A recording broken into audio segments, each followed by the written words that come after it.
Okay, so the third question in problem set 1 asks us to rank these atoms in terms of electronegativity, and to start this question we have to understand what electronegativity is.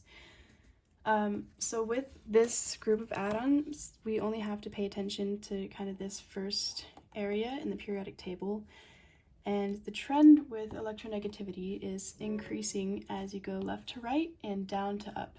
So fluorine is going to be very electronegative when compared to something like iodine, and it will also be more electronegative than boron. It's also important to note that starting at hydrogen, the electronegative value is about 2.2, and although it's not exact, as you go across a row, the increase in electronegativity is about 0.5. So, for example, starting with boron, the value is about 2. It's actually 2.04, but then going across 2.5, 3, 3.5, and 4 when you get to fluorine. More specific values do come into play for this question, though, and that's just memorization where that matters. So, starting off, we can see that hydrogen is a row above boron, but it is more left. And we know that hydrogen, from memorization, has a value in electronegativity of 2.2, and boron is 2.04.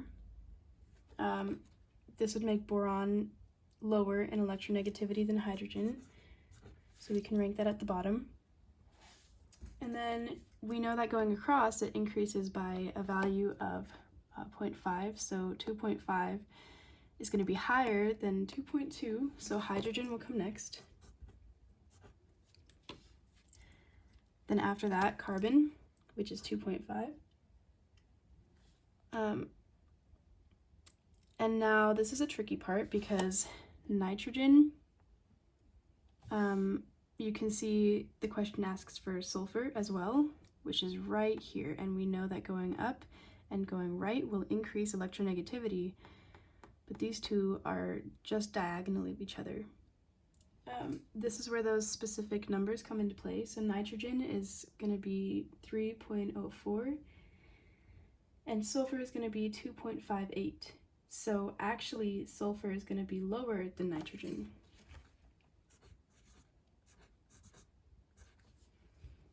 And then we see oxygen, and we also see chlorine asked for here, and that's the same kind of problem. Oxygen's value is going to be 3.44, and chlorine's is going to be 3.16, which means that chlorine is going to be lower, oxygen, and then at the very top here is fluorine. So what this is actually ranking is the tendency of each of these atoms to pull hydrogens towards, to pull electrons towards itself in a covalent bond, which means that fluorine is going to pull really strongly and boron is not going to pull very much at all.